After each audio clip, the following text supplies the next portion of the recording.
श्रीमद्भागवत महापुराणे स्कंद 3 अध्याय 21.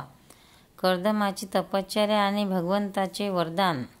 विदुराने विचारले, भगवान, स्वयंभू मनूचा वंश मोठा आदरणीय मानला गेला आहे. ज्यात मैथुन धर्माने प्रजेची वृद्धी झाली होती. आता आपण मला त्याची कथा ऐकवावी. ब्राह्मण, आपण म्हणाला होतास की स्वयंभू मनूचे पुत्र प्रियव्रत आणि उत्तानपाद यांनी 7 दीपांनी वेढलेल्या पृथ्वीचे धर्मपूर्वक पालन केले होते आणि त्यांची देवहूती नावाची कन्या हिचा कर्दम प्रजापतीशी विवाह झाला होता. यम इत्यादी योगाच्या लक्षणांनी देवहूती संपन्न होती. तिच्यापासून महायोगी कर्दमांना किती संताने झाली तो सर्व प्रसंग आपण मला सांगावा. मला तो ऐकण्याची खूप इच्छा आहे. तसेच भगवान रुची आणि ब्रह्मदेवाचे पुत्र दक्ष प्रजापतींनी सुद्धा मनुच्या कन्येचे पाणीग्रहण करून त्यांच्यापासून कोणत्या प्रकारे कोणकोणती संतती उत्पन्न केली ते सर्व चरित्र मला सांगावे.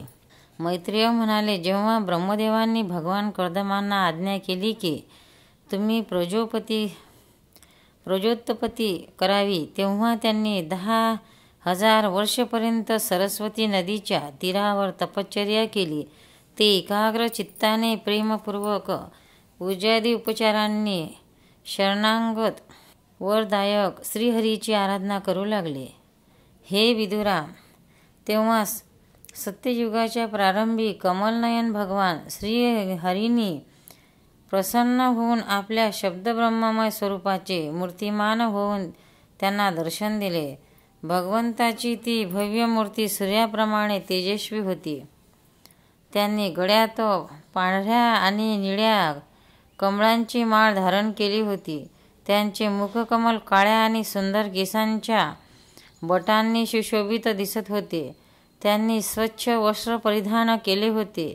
मस्तकावर झगमगणारा सुवर्णमय मुकुट, कानात चमकणारे कुंडले आणि हातामध्ये शंख, चक्र, गदा ही आयुधे होती.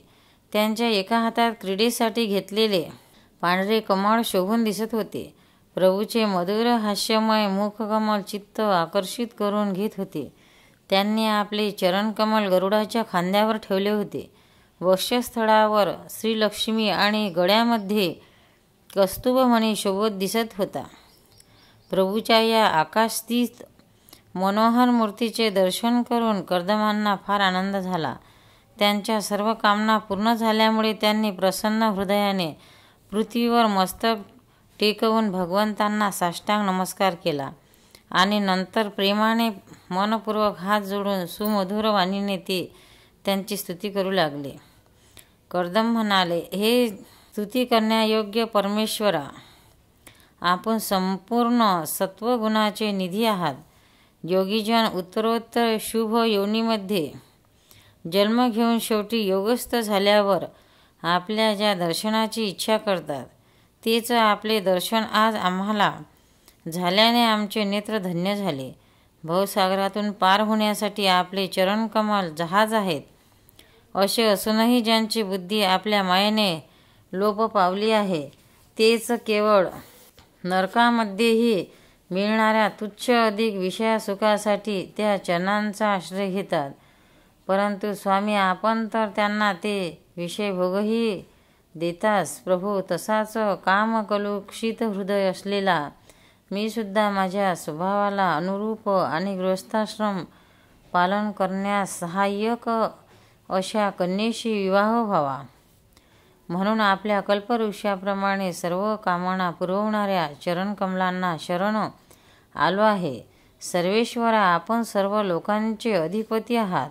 नाना प्रकारच्या कामनामध्ये गुंतलेले हे लोक आपल्या देववाणीरूप दोरीने बांधलेले आहेत. हे धर्ममूर्ती, त्यांचेच अनुकरण करीत मीही कालरूप आपल्याला कर्ममय आज्ञापालक रूप पूजा समर्पण करीत आहे. आपले भक्त विषयासक्त लोक आणि त्यांच्याच मार्गाचे अनुकरण करणाऱ्या माझ्यासारख्या कर्मजड पशूंची पर्वा न करता आपल्या चरणांच्या छत्रछायेचाच आश्रय घेतात. तसेच एकमेव आपल्याला गुणगानरूप चविष्ट सुधेचे पान करून आपल्या तहान भूक इत्यादी देहधर्मांना शांत करतात. प्रभो, हे कालचक्र मोठे प्रबल आहे. साक्षात ब्रह्म याची फिरण्याची धुरी आहे. अधिक मासासह 13 महिने आरे आहेत. 360 दिवस जोड आहेत. 6 ऋतू चक्राचा घेर, अनंत क्षण पल इत्यादी यांच्या तीक्ष्ण धारा आहेत. तसेच 3 चतुर्मास यांची आधारभूत 3 वर्तुळे आहेत. हे अत्यंत वेगवान सवस्वरूप कालचक्र चराचर जगाचे आयुष्य संपवत फिरत असते, परंतु आपल्या भक्ताच्या आयुष्याचा ह्रास करू शकत नाही. भगवान ज्याप्रमाणे कोळी कीटक स्वतःचं जाळे पसरवतो, त्याचे रक्षण करतो आणि शेवटी ते गिळून टाकतो, त्याचप्रमाणे आपण एकटेच या जगाची रचना करण्यासाठी आपल्याशी अभिन्न अशा योगमायेचा स्वीकार करून त्यातून अभिव्यक्त झालेल्या आपल्या सत्वगुणादी शक्तीद्वारा स्वतःच या जगाची उत्पत्ती, पालन आणि संहार करता. प्रभो, यावेळी आपण आपल्या तुलसी माल मंडित मायेने परिच्छिन्न दिसणाऱ्या सगुण मूर्तीचे आम्हाला दर्शन दिले आहे. आपण आम्हा भक्तांना जे शब्दातीत विषय सुख प्रदान करता ते माईक असल्या कारणाने आपल्याला जरी पसंत नसले तरी परिणामात आमचे कल्याण करण्यासाठी असल्याने ते आम्हाला प्राप्त हो. आपण स्वरूपतः निष्क्रिय असून सुद्धा मायेच्या द्वारा सर्व जगाचा व्यवहार चालवणारे आहात. तसेच अल्पशी उपासना करणाऱ्यावर सुद्धा सर्व इच्छित वस्तूंचा वर्षाव करणाऱ्या आपल्या वंदनीय चरणकमलांना मी वारंवार नमस्कार करतो. मैत्रेय म्हणाले, भगवंताच्या भुवया प्रेमपूर्व स्मितहास्ययुक्त दृष्टीने चंचल होत होत्या. ते गरुडाच्या खांद्यावर विराजमान झाले होते. कर्दमांनी जेव्हा निष्कपट भावनेने त्यांची स्तुती केली, तेव्हा ते अमृत वाणीने बोलू लागले. श्री भगवान म्हणाले, ज्यांच्यासाठी तू आत्मसंयम करून माझी आराधना केली आहेस, तो तुझ्या हृदयातील हेतू जाणून मी अगोदरच तशी व्यवस्था केली आहे. प्रजापते, माझी आराधना कधीच निष्फळ होत नाही. त्यातून त्यांचे चित्त नेहमी माझ्या ठिकाणीच लागलेले असते. त्या तुझ्यासारख्या महात्म्या लोकांनी केलेली उपासना व अधिकच फलदायी होते. प्रजापती पुत्र सदाचार संपन्न सम्राट स्वयंभू म्हणू ब्रह्मावर्तामध्ये राहून मात्र समुद्रांनी वेढलेल्या सर्व पृथ्वीचे राज्य करीत आहे. विप्रवर तो धर्मज्ञ राजर्षी म्हणू शतरूपा राणीबरोबर तुला भेटण्यासाठी परवा येथे येईल. त्याची एक रूप, यौवन, शील आदी गुणांनी संपन्न काळेभोर डोळे असलेली कन्या यावेळी विवाहाला योग्य झाली आहे. प्रजापती, तू तिच्यासाठी सर्व दृष्टीने योग्य आहेस, म्हणून तो तुलाच ती कन्या अर्पण करेल. ब्राह्मण, गेल्या अनेक वर्षापासून तुझे चित्त जसा पत्नीची इच्छा करीत आहे, तशीच ती राजकन्या लवकरच तुझी पत्नी होईल. तुझ्या यथेष्ट सेवा करेल. मी तुझे वीर्य आपल्या गर्भात स्थापन करून त्यापासून 9 कन्या उत्पन्न करीन आणि पुन्हा त्या कन्येपासून लोकरीतीला अनुसरून मरीची आदी ऋषीगण पुत्र उत्पन्न करतील. तू सुद्धा माझ्या आज्ञेचे यथायोग्य पालन करून शुद्ध चित्त होऊन नंतर आपली सर्व कर्मफळे मला अर्पण करून मलाच प्राप्त होशील. जीवावर दया करून तू आत्मज्ञान प्राप्त करशील आणि नंतर सर्वांना अभयदान देऊन स्वतःसहित संपूर्ण जगताला माझ्यामध्ये आणि मला तुझ्यात स्थित असलेला पाहशील. महामुनी श्री, मी सुद्धा माझ्या अंश कला रूपाने तुझ्या देहापासून तुझी पत्नी देवहूतीच्या गर्भात अवतीर्ण होऊन सांख्यशास्त्राची रचना करीन. मैत्रेय म्हणाले, कर्दम ऋषींना असे सांगून इंद्रिय अंतर्मुख झाल्यावरच प्रगट होणारे श्रीहरी सरस्वती नदीने घेरलेल्या बिंदूसह तीर्थावर निघून गेले. भगवंताचा सिद्ध मार्गाची, वैकुंठ मार्गाची सर्व सिद्ध पुरुष प्रशंसा करतात. कर्दम पाहत असतानाच ते त्या मार्गाने गरुडाच्या पंखातून प्रगट होणाऱ्या सामवेदाच्या आधारभूत ऋचा ऐकत निघाले. श्रीहरी निघून गेल्यावर त्यांनी सांगितलेल्या काळाची वाट पाहत कर्दम बिंदू सरोवरावरच राहिले. वीरवर इकडे मनूसुद्धा महाराणी शतरूपा आणि कन्या यांना सुवर्णजडित रथात बसवून पृथ्वीवर फिरत फिरत भगवंतांनी जो दिवस सांगितला होता त्या दिवशी शांतीपरायण महर्षी कर्दमाच्या त्या आश्रमात पोचले.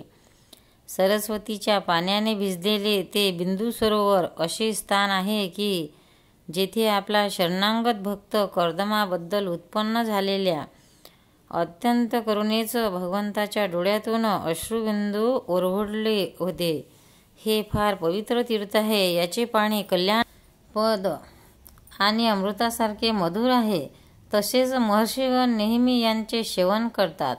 हे बिंदू सरोवर पवित्र वृक्ष वेलींनी वेढलेले होते. त्यात निरनिराळे शब्द करणारे पवित्र पशु पक्षी राहत होते. ते स्थान सर्व ऋतूमधील फळांनी आणि फुलांनी संपन्न होते आणि सुंदर वनराही त्यांची शोभा वाढवित होती. तेथे मदमस्त पक्ष्यांचे थवे किलकिलबिलाट करीत होते. धुंद भ्रमर गुंजारव करीत होते. आनंदित मोर पिसारा पसरवून नृत्य करीत होते आणि आनंदित झालेले कोकिळ कुहू कुहू करून एकमेकांना बोलावित होते. तो आश्रम कर्दम, चंपक, अशोक, करंज, बकुळ, आसना, कुंद, मंदार, कुंडा आणि लहान लहान आम्रवृक्षांनी अलंकृत झाला होता. तेथे कारंडव, बदक, मेंढूक, हंस, कुरर, पानकोंबडा, सारस, चक्रवे आणि चकोर पक्षी मधुर किलकिलेट करीत होते. तसेच हरिण, डुक्क, साळी, गवे, हत्ती, वानर, सिंह, माकडे, मुसंग, कस्तुमुर्ग आदी पशूंनी तो आश्रम भरलेला होता. आदिराजा मनू त्या श्रेष्ठ तीर्थांच्या ठिकाणी कन्येसह पोचल्यावर मुनीवर कर्दम अग्निहोत्र करून बसलेले त्यांनी पाहिले. पुष्कळ दिवसपर्यंत उग्र तपश्चर्या केल्यामुळे त्यांचे शरीर अत्यंत तेजस्वी दिसत होते.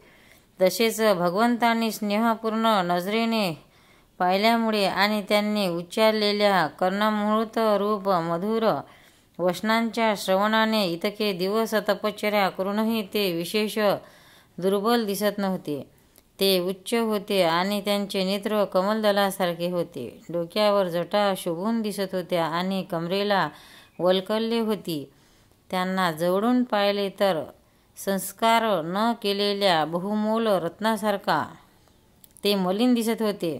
नंतर महाराज स्वयंभू मनूला आपल्या पर्णकुटीत येऊन प्रणाम करताना पाहून त्यांनी त्याला आशीर्वाद देऊन प्रसन्न केले आणि यथोचित आदरातिथ्य करून त्याचे स्वागत केले. पूजेचा स्वीकार करून जेव्हा मनू स्वस्थ चित्ताने आसनावर बसला तेव्हा मुनीवर कर्दमांनी भगवंताच्या आज्ञेचे स्मरण करून आपल्या मधुरवाणीने त्याला प्रसन्न करीत म्हणाले, महाराज, आपण भगवान विष्णूचे पालनशक्तिरूप आहात. म्हणून आपले संचार करणे हे निश्चित सज्जनांचे रक्षण आणि दुष्टांचा संहार करण्यासाठीच आहे. आपण साक्षात विष्णू स्वरूप आहात. तसेच निरनिराळ्या कार्यासाठी सूर्य, चंद्र, अग्नी, इंद्र, वायू, यम, धर्म आणि वरुण इत्यादी रूपे धारण करता. आपणास नमस्कार असो. आपण रत्नजडित विजयी रथावर आरूढ होऊन आपल्या तेजस्वी प्रचंड धनुष्याचा चमत्कार करीत त्या रथाच्या गडगडण्यासुद्धा आपी लोकांना भय उत्पन्न करता आणि आपल्या सेनेच्या पायांनी रगडलेल्या भूमंडळांचा थरकाप करीत आपण त्या विशाल सेनेला बरोबर घेऊन पृथ्वीवर सूर्यासारखे भ्रमण करता. आपण असे केले नाही तर भगवंताने निर्माण केलेल्या वर्णाश्रम धर्माची मर्यादा चोर, डाकू इत्यादी तत्काळ नाहीशी करतील आणि विषयलोलुप्त निरंकुश मानवाच्या द्वारे सगळीकडे अधर्माचा प्रसार होईल. जर आपण जगाच्या बाबतीत निष्काळजी झालात तर हे जग दुराचारी लोकांच्या तावडीत सापडून नष्ट होईल. तरीसुद्धा वीरवर मी आपल्याला विचारतो की यावेळी आपले कोणत्या कारणाने येथे आगमन झाले आहे. आपण मला आज्ञा करावी, तिचा मी निष्कपट भावनेने स्वीकार करेन. अध्याय 21 समाप्त. गोपाल कृष्ण भगवान की जय। भक्तांनो, व्हिडिओ आवडल्यास व्हिडिओला लाईक करा, शेअर करा, सबस्क्राईब करा, तसेच बाजूला असलेल्या बेलवर क्लिक करा, म्हणजे याच्यापुढील सर्व व्हिडिओ तुम्हाला सर्वात आधी मिळत जातील। जय श्री कृष्ण।